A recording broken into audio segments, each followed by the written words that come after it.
एक post social media के ऊपर वायरल है, जिस पोस्ट में ये बताया जा रहा है कि सरपंच के लिए नई क्वालिफिकेशन आ गई है और इस नई क्वालिफिकेशन को लेकर कहा गया है कि सेक्शन 6 जो है जम्मू कश्मीर पंचायती राज एक्ट 1989 का सेक्शन 6U के तहत अब ये कहा गया है कि अगर किसी को भी नॉमिनेशन पेपर भरना है पंच या सरपंच के लिए किसी पंचायत हल्का में, तो उसके लिए कोई क्वालिफिकेशन बताई गई है। पहला ये कहा गया है कि उसका परमानेंट रेजिडेंट जम्मू कश्मीर का होना बहुत ज़्यादा ज़रूरी है। दूसरा ये कहा गया है कि उसका पंचायत के इलेक्टोरल रोल में, उस पंचायत हल्के के इलेक्टोरल रोल में नाम होना ज़रूरी है। तीसरा ये कहा गया है कि उनकी उम्र 25 साल होनी चाहिए। चौथा कहा गया है कि वो 12वीं पास होना चाहिए। उसके बाद ये भी कहा गया है कि अनसाउंड माइंड का नहीं होना चाहिए। उसके बाद ये भी कहा गया है कि वो सरकारी मुलाजिम नहीं होना चाहिए। ये भी कहा गया है कि वो किसी लोकल बॉडी या हल्का पंचायत का मेंबर नहीं होना चाहिए, सैलरीड सर्वेंट नहीं होना चाहिए। उसके बाद ये भी कहा गया है कि वो किसको सरकारी मुलाजमत से डिसमिस नहीं किया गया होना चाहिए। वो लंबरदार या गांव का चौकीदार नहीं होना चाहिए। उसको किसी मामले में 2 साल से कम की सज़ा, किसी भी जुर्म की पादाश में 2 साल से कम की सज़ा नहीं मिली होनी चाहिए। और उसके बाद ये भी कहा गया है कि 3 साल के पीरियड को लेकर unless a period of 3 years और such period as the government may allow in any particular case. उसके बाद सेक्शन 60 जो है पंचायती राज एक्ट 1989 का अपेंडिक्स M5 ये भी लिखा गया है। वो नॉमिनेशन फॉर्म जो है एफिडेविट के साथ अपेंडिक्स 6 के तहत फिलअप करना चाहिए। ये पोस्ट सोशल मीडिया के ऊपर वायरल है और इसी वायरल पोस्ट को लेकर सोशल मीडिया के ऊपर हर व्यक्ति अपनी टिप्पणी देने में लगा हुआ है। कईयों ने कह दिया कि जनाब सरपंचों के लिए अब क्वालिफिकेशन आ गई, अगर सरपंच 12वीं पास नहीं होगा, सरपंच के लिए अगर आपको चुनाव लड़ना है तो 12वीं पास होना ज़रूरी है। सेक्शन U भी आ गई। ये सारी चीज़ें आ चुकी हैं और पढ़े लिखे अक्लमंद लोग भी ये कह रहे हैं कि जनाब संशोधन हो गया, अब सरपंच जो है अनपढ़ नहीं होंगे, अब पढ़ा लिखा सरपंच होगा, अब 12वीं पास सरपंच होगा। ये सारी बातें सोशल मीडिया पर चल रही हैं। क्या हकीकत है इस न्यू क्वालिफिकेशन पर सरपंच इन J&K? और अफसोस मुझे इस बात का है कि इस पोस्ट को शेयर किया गया है फ्रॉम JK SSB एस्पिरेंट्स, कि जो JK SSB के एस्पिरेंट्स हैं वो इस पोस्ट को शेयर कर रहे हैं।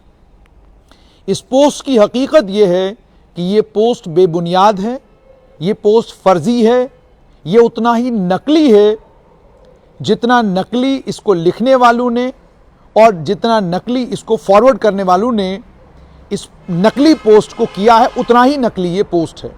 यानी इस पोस्ट की कोई हकीकत नहीं है। उसकी वजह सिंपल ये है कि जब आप जम्मू कश्मीर पंचायती राज एक्ट 1989 की बात करते हैं, आपको याद होगा कि 5 अगस्त 2019 को जब जम्मू कश्मीर का संविधान ख़त्म हुआ, जम्मू कश्मीर के संविधान के ख़त्म होने के साथ में जो पंचायती राज का कानून पूरे मुल्क में लागू है, वही पंचायती राज का कानून जम्मू कश्मीर में भी लागू हो गया। और उस पंचायती राज कानून के अगर सेक्शन 6 को आप देखते हैं तो उसमें लिखा हुआ डिस्क्वालिफिकेशन ऑफ मेंबरशिप, कि अगर कोई शख्स किसी हल्का पंचायत का मेंबर है, वो चाहे पंच है चाहे सरपंच है, उसको डिस्क्वालीफाई कैसे किया जा सकता है। उसमें पहली बात कही गई थी is not permanent resident of the state. अब इसमें भी इन्होंने परमानेंट रेजिडेंट का जिक्र किया है, जो पोस्ट वायरल किया है। परमानेंट रेजिडेंट 5 अगस्त 2019 को खत्म हो गया है। परमानेंट रेजिडेंट के खत्म होने के बाद यानी अब आपका परमानेंट रेजिडेंट सर्टिफिकेट जो PRC हुआ करता था, वो परमानेंट रेजिडेंट सर्टिफिकेट अब ना तो इंपॉर्टेंट है, ना मायने रखता है, ना उसकी कोई कीमत है। तो ये पोस्ट फेक है, ये पोस्ट नकली है। उसका सबसे बड़ा प्रमाण ये है कि इसमें बात की गई है परमानेंट रेजिडेंट की, जबकि जम्मू कश्मीर में अब परमानेंट रेजिडेंट का कानून ही नहीं है। तो यहीं से पता चलता है कि ये पोस्ट फेक है, ये पोस्ट नकली है। उसके बाद बाकी तमाम चीज़ें यहाँ से कॉपी की गई हैं। उसके बाद जैसे इसमें कहा गया एम्प्लॉयमेंट, वो किसी सरकारी मुलाजमत में नहीं होना चाहिए, किसी लोकल बॉडी का मुलाजमत नहीं होना चाहिए, 25 साल से कम उम्र का नहीं होना चाहिए, अनसाउंड माइंड का नहीं होना चाहिए, कॉम्पिटेंट कोर्ट से उसे क्या कहते हैं बरी किया होना चाहिए। अगर किसी कॉम्पिटेंट कोर्ट ने उसको इंसॉल्वेंट डिक्लेयर किया है तो भी वो इस चुनाव में पार्टिसिपेट नहीं कर सकता। अगर वो किसी हल्का पंचायत में तनख्वाहदार है तो भी वो इस हल्का पंचायत की मेंबरशिप का मेंबर नहीं बन सकता, पंच सरपंच नहीं बन सकता। लंबरदार है, गांव का चौकीदार है, उसको सरकारी मुलाजमत से डिसमिस किया गया है, लोकल बॉडी से, हल्का पंचायत से डिसमिस किया गया है। और उसके बाद ये भी कि उसका उस हल्का पंचायत के इलेक्टोरल रोल में नाम होना जरूरी है। ये कुछ आगे पीछे एडिशन ऑल्ट्रेशन की गई है और एडिशन ऑल्ट्रेशन करके एक सेक्शन बनाई गई है यू। ये बात जितने भी पढ़े लिखे और समझदार नौजवान हैं और जो सोशल मीडिया के ऊपर एक्टिव हैं उन्हें भी ये समझना होगा कि जम्मू कश्मीर के पंचायती राज के कानून में संशोधन करने का, क्योंकि वो एक्ट है, रूल्स नहीं है, यानी रूल्स के अंदर संशोधन करना अगर है तो वो लेफ्टिनेंट गवर्नर के दायरे इख्तियार में है। लेकिन अगर पंचायती राज के कानून में कोई बदलाव करना है, वो बदलाव की ताकत इस वक्त सिर्फ और सिर्फ पार्लियामेंट ऑफ इंडिया के पास है, उसके अलावा वो ताकत किसी के पास नहीं। यानी अब बिल आएगा, वो लोकसभा में जाएगा, लोकसभा में उस कानून के अंदर संशोधन होगा और कानून के अंदर संशोधन होने के बाद नया कोई कानून बन सकता है। तो कोई सेक्शन ऐड करनी है या कोई सेक्शन डिलीट करनी है, ये ताकत सिर्फ और सिर्फ इस समय लोकसभा और राज्यसभा के पास है। जब तक जम्मू कश्मीर की अपनी लेजिस्लेटिव असेंबली नहीं बनती, जब तक जम्मू कश्मीर की अपनी लेजिस्लेटिव असेंबली का तायुन नहीं होता, तब तक ये सारी ताकतें जो हैं वो लोकसभा और राज्यसभा के पास हैं। इसीलिए अब शेड्यूल ट्राइब, वैसे तो रिजर्वेशन का जहां तक कानून है, उस कानून को लेकर तो ताकत है ही मरकजी सरकार के पास, लेकिन कोई भी बिल, जैसे आपको याद होगा पब्लिक यूनिवर्सिटीज बिल जो जम्मू कश्मीर से केंद्र सरकार को भेजा गया, क्यों भेजा गया? क्योंकि उसे पार्लियामेंट में टेबल किया जाएगा, लोकसभा में हो जाएगा, और अगर लोकसभा में पब्लिक यूनिवर्सिटीज बिल पास होता है फिर राज्यसभा में जाएगा। जब राज्यसभा से वो पारित हो जाएगा उसके बाद जाकर वो पब्लिक यूनिवर्सिटीज बिल कानून बनेगा। कोई अमेंडमेंट जिसे हम कहते हैं, वो अमेंडमेंट करने का इख्तियार इस वक्त मरकजी सरकार के पास है, केंद्र सरकार के पास है। वो इख्तियार जम्मू कश्मीर के लेफ्टिनेंट गवर्नर के पास या जम्मू कश्मीर के सिविल सचिवालय में काम करने वाले प्रिंसिपल सेक्रेटरी या कमिश्नर सेक्रेटरी के पास नहीं है।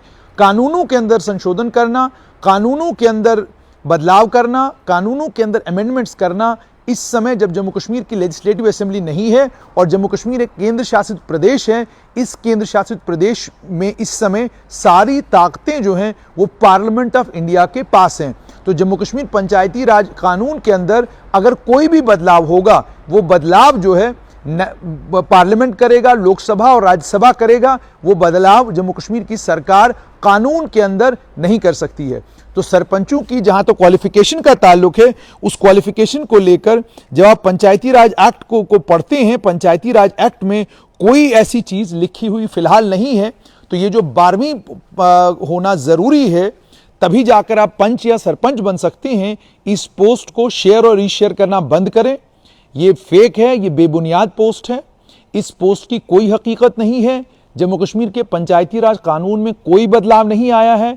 जम्मू कश्मीर का पंचायती राज कानून जूं का त्यों जैसा है वैसा ही है, उसके अंदर कोई संशोधन नहीं हुआ है। और अगर कोई संशोधन होगा तो उसके लिए बिल लोकसभा में आएगा, राज्यसभा में आएगा, उसके बाद जाकर कानूनों के अंदर बदलाव होगा। रूल्स के अंदर भी अगर बदलाव करने हैं, वो बदलाव करने का इख्तियार भी केंद्र सरकार के पास है, इस समय लोकसभा और राज्यसभा के पास है।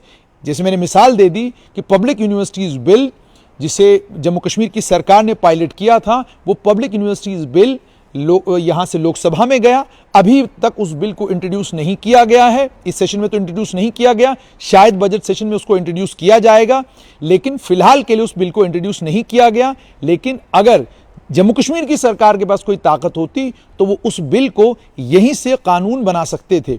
जब आप एक राज्य होते हैं, राज्य में भी ताकतें जो हैं वो राज्यपाल के पास रहती हैं इस चीज़ की कि जब स्टेट की लेजिस्लेटिव असेंबली कोई कानून बनाती है, उस कानून की को एसेंट का मतलब ये हो गया कि गवर्नर के पास वो कानून जाता है, वो उस कानून को पढ़ेगा, अगर उसको लगेगा कि ये कानून संविधान के ऐन मुताबिक है तो वो उस पर दस्तखत करेगा, तब जाकर वो कानून बनता है। तो ये जो पोस्ट आया है कि जम्मू कश्मीर में अब सरपंच के लिए क्वालिफिकेशन जो है सेक्शन 6 के तहत तय कर दी गई है, तो सेक्शन 6 क्वालिफिकेशन के साथ नहीं डिस्क्वालिफिकेशन के साथ डील करता है।